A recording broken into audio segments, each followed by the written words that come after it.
اور وقت مقررہ پر، مقام مقررہ پر آنا اٹل فیصلہ ہے، تقدیر کا، اللہ کا فیصلہ ہے۔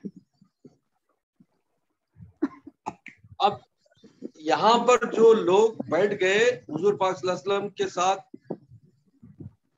مکے کو آنے سے رک گئے، وہ سمجھتے تھے کہ وہاں جائیں گے تو وہ مارے جائیں گے۔ تو اللہ فرماتا ہے قُلْ فَمَن يَمْلِكُ لَكُم مِّنَ اللَّهِ شَيْئًا إِنْ أَرَادَ بِكُمْ ضَرًّا أَوْ أَرَادَ بِكُمْ نَفْعًا بَلْ كَانَ اللَّهُ بِمَا تَعْمَلُونَ خَبِيرًا۔ اللہ فرماتا ہے آپ ان سے فرما دیجئے کون سی چیز ہے جو اللہ کی ملکیت سے دور ہے؟ ساری ہر چیز پر اللہ کی قدرت، اللہ کی طاقت، اللہ کی ملکیت، وہی مالک ہے۔ اگر تم کو نقصان پہنچنا ہے، اگر تم کو فائدہ بھی پہنچنا ہے، وہ اللہ ہی کی طرف سے آئے گا۔ اللہ جانتا ہے اس کو، اور اللہ جانتا ہے تمہارے ہر کام کو۔ تم جو کچھ بھی کام کرتے سب دیکھ لے کچھ ہر چیز کی اس کو خبر ہے۔ تو ایسی صورت میں زندگی میں ہمیں ہر طرح کی حکمت کرتے، کیا کیا کی کرتے، بچنے کی کوشش کرتے، کیا کیا کی کرتے، لیکن اللہ تعالیٰ جو مقدر میں لکھا وہ ہو کر رہتا، چاہے وہ بیمار ہونا ہو، چاہے کچھ مصیبت آنی ہو، یا چاہے کوئی ہمارے پر نقصان ہونے والا ہو، یہ ساری چیزیں ہماری تقدیر لکھی ہوئی ہوتی ہیں۔ تو یہ ہو کر رہتی ہے، وہ اللہ کی تقدیر میں ہے۔ تم لاکھ اس سے بچنے کی کوشش کرتے ہو، نہیں ہوتا۔ ہاں اس کا ایک سولوشن ہے۔ سرکار دو عالم صلی اللہ علیہ وسلم نے فرمایا تمہاری تکالیف کو، تمہاری مصیبتوں کو، تمہارے بلاؤں کو دور کرنے کا ایک ہی ذریعہ ہے، وہ کیا ہے؟ صدقات۔ صدقات کیا کرو، تمہارے بلاؤں کو دور کیا کرو، صدقات نکالو، تمہارا آنے والی مصیبتوں کو، بلاؤں کو جو تو تقدیر میں لکھ دیا اللہ اسے دور کرتا ہے۔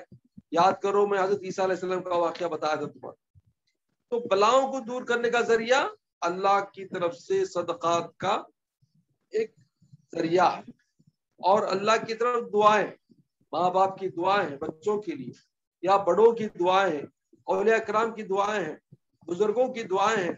دعاؤں سے، صدقات سے یہ سب ٹل سکتے ہیں، لیکن کیا ہونا؟ تمہیں نیک رہنا، برے نہیں رہنا، گناہ کے کام بھی نہیں کرنا۔ برائی کریں گے، گناہ کریں گے، پھر بھی کیا بچیں گے؟ نہیں، اللہ نہیں بچاتا۔ تو جو نیک ہوں گے، جو پرہیزگار ہوں گے، نماز پڑھنے والے ہوں گے، قرآن پڑھنے والے ہوں گے، ان کے لیے کام آتا ہے کیا کیا؟ صدقات، اللہ کی طرف جانے والے، اور دوسری چیزیں ان کی دعائیں، ماں باپ کی ہو، بڑوں کی دعائیں ان کے لیے کام آتی ہیں۔ تو اس میں ایک بڑی انٹرسٹنگ قصہ بھی ہے، وہ یہ ہے کہ ایک دن حضرت حسن بصری رحمۃ اللہ علیہ،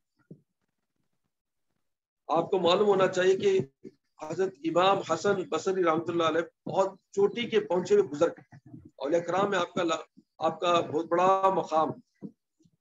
آپ سے یہ روایت آتی ہے کہ حضرت امام حسن بصری حضرت علی رضی اللہ تعالیٰ عنہ کے بیعت شدہ ہیں، آپ سے بیعت لیے ہوئے، اور آپ کی تعلیم میں، آپ کی تربیت میں تھے۔ تو آپ سے، آپ کی تربیت میں، حضرت امام حسن بصری رحمۃ اللہ علیہ کی تربیت میں حضرت امام اعظم ابو حنیفہ رحمۃ اللہ علیہ تھے۔ تو دیکھو کتنے بڑے بزرگ، امام ابو حنیفہ کے استاد، ان کے پیر و مرشد۔ تو حضرت امام حسن بصری رحمۃ اللہ کے ایک شاگرد اور بھی تھے جن کا نام حضرت حبیب اجمی رحمۃ اللہ علیہ۔ یہ حبیب اجمی رحمۃ اللہ علیہ بھی اللہ تعالیٰ کے پیارے بڑے بزرگ، بڑے نیک، اور اللہ کے پہنچے ہوئے نیک مقرب بندوں میں تھے۔ تو ایک دن کیا ہوا، اس زمانے میں ایک بڑا ظالم بادشاہ تھا، اس کا نام حجاج بن یوسف۔ یہ حجاج بن یوسف کے بارے میں آخری میں بولوں گا کون تھا۔ تو یہ حجاج بن یوسف بڑا ظالم تھا، اس کو اللہ والے پسند نہیں، اولیاء کرام پسند نہیں، اور وہ اس کے بارے میں ذرہ بھی کون تھی بولا تو چھوڑتا نہیں، مار دیتا تھا۔ بڑے بڑے بزرگوں کو مارنے والا ہی نہیں، امام ابو حنیفہ کو، امام حسن بصری کو ستایا، بڑے بڑے بزرگوں کو ستانے والا یہ ظالم بادشاہ۔ خیر ایک دن سپاہیوں کو بھیجا، پکڑو غلام حسن بصری، کیا بودالے معلوم نہیں مجمع میں۔ تو حضرت حسن بصری کو معلوم ہوا کہ یہ لوگ فالو کر رہے ہیں تو آپ دوڑتے ہوئے کیا کریں، اپنے شاگرد حبیب اجمی کے خانقاہ میں گھس گئے چھپنے کے لیے۔ حضرت حبیب اجمی رحمۃ اللہ علیہ دیوڑی میں بیٹھے، اب یہ فالو کرتے ہوئے سپاہیاں بھاگلے کو آئے، دیکھے یہ ان کے گھر میں گھستے، حبیب اجمی باہر بیٹھے دیوڑی میں، سپاہیاں آئے، ایسے پوچھے ابھی ابھی حسن بصری گئے نا، کہاں گئے؟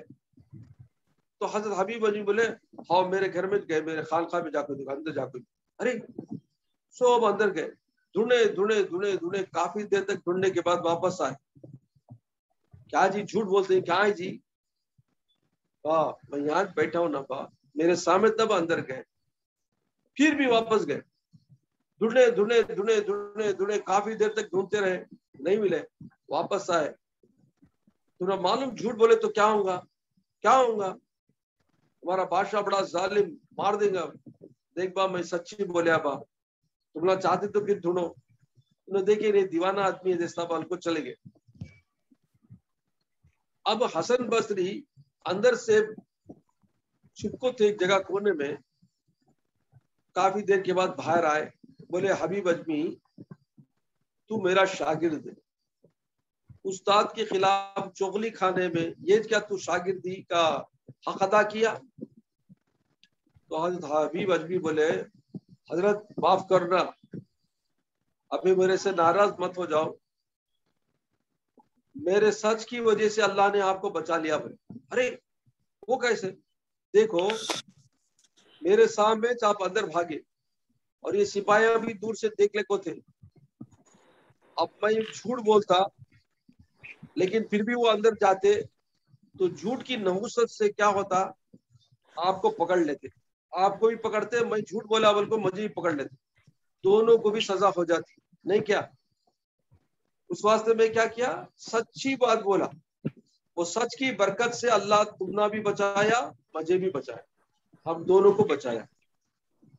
اب حسن بصری تھوڑی دیر کے بعد پوچھے بتا حبیب یہ کیسا عمل کیا تو اس وجہ سے ہمیں دونوں بچ گئے، کیا عمل کیا تو میرے بہنوں میرے بچوں جلدی سے نوٹ کرو، ایک عمل بولتا ہوں لکھ لو، ایک عمل سیکھ لو، آج ایک عمل بتاتا ہوں۔ تو حضرت حبیب اجمی رحمۃ اللہ علیہ بولے جیسی سپاہیاں اندر گئے تو میں کیا کریا 9 مرتبہ آیت الکرسی پڑھیا، 9 مرتبہ آیت الکرسی پڑھا، 9 مرتبہ آمن الرسول سے لے کر آخری تک پڑھا، انہیں سورہ بقرہ کی آخری آیت ہے، آمن الرسول سے لاسٹ تک 9 بار پڑھا، اور اس کے بعد 9 مرتبہ قل هو اللہ احد سورہ پڑھا۔ یہ سب پڑھنے کے بعد میں اللہ سے دعا کرا یا اللہ میں حسن بصری کو تیرے حوالے کیا، میں حضرت حسن بصری کو تیرے حوالے کیا، یا اللہ تو ان کی حفاظت فرما، بول کو چپ کے بیٹھ گا۔ تو خدا کی شان دیکھو، قرآن پاک کی برکت سے اور آپ کے سچ بولنے کی برکت سے اللہ کیا کرے، حضرت حسن بصری حالانکہ اندر ہی تھے، ڈھونڈلے کو تھے، تو حضرت حسن بصری فرماتے ہیں کہ سپاہیاں ڈھونڈتے ڈھونڈتے میرے پاس بھی آئے، مجھے بھی چھیا، 7 بار چھوئے گئے تھے ان کو، 7 بار ان کا ہاتھ لگا کے سپاہیوں کا، پھر بھی ان کی آنکھوں کو دکھا نہیں، میں تھا سو کیا کرے اللہ ان کو غائب کر دیا، سپاہیوں کی آنکھوں میں ان کو غائب کر دیا، لیکن حضرت کی آنکھوں کے سامنے سپاہیوں کو بتایا۔ یہ خدا کی شان ہے، قدرت ہے، یہ کرامت ہے۔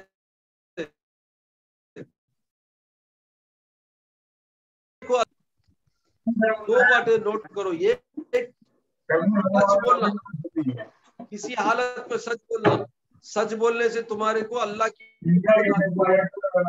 کی برکت آتی، اللہ کی طرف سے برکت آتی، سمجھے؟ سن رہے ہیں آپ لوگ میری بات؟ جی جی سن لے کوئی بھائی، جی تو سنتے ہیں۔ حسن بصری کی جان بچی، حبیب اجمی کی جان بچی سچ کی برکت سے، قرآن پاک کے ورد کی برکت سے۔ یہ عمل نوٹ کر لو، لکھ لو، یہ عمل کرنے سے کیا ہوگا، تمہارے پر آنے والی مصیبت آ گئی تو یا کوئی ایسی پریشانی آ گئی جس کا کوئی سولوشن نہیں ہے یا ایسی بیماری آ گئی جس کا کوئی علاج نہیں ہے، یہ عمل کرو، پڑھتے رہو اور اللہ سے دعا کرو، یا اللہ اس بیماری کو دور فرما، اس مصیبت پریشانی کو دور فرما، اس بلا کو دور فرما، اس تکلیف کو دور فرما، اس کی برکت سے انشاءاللہ تمہارا یہ جو بھی کام ہوگا وہ پورا ہوگا۔ لیکن ایک بار دو بار نہیں، پڑھتے رہنا۔ حسن بصری، حبیب اجمی اللہ کے مقرب ترین بندے، وہ اولیاء کرام تھے، تو ان کا ایک دفعہ ایک وظیفہ ایک عمل کرنا کافی تھا۔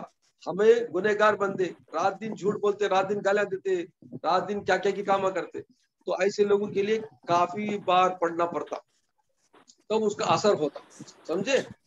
1 سے 40 دن کرو یا 1 سے 11 دن کرو، یہ عمل کرتے رہو جب تک کہ تم کو اس کا فائدہ نہیں ہو جاتا۔ آج یہ عمل یاد کر لو۔ تو اللہ فرماتا ہے کہ بندو یہ کیا سمجھتے ہیں کہ اگر یہ گمان سے بیٹھ گئے کہ مر جائیں گے تو اللہ کے لیے کیا ہے؟ جہاں ضرر پہنچانا ہے، جہاں نفع پہنچانا ہے، وہ اللہ کے ہاتھ میں ہے، اور اللہ ہر چیز کا خبر رکھتا ہے تم کیا کیا کام کرتے ہو۔ آگے اللہ فرماتا ہے بل ظننتم ان لن ينقلب الرسول والمؤمنون الى اهلهم ابدا۔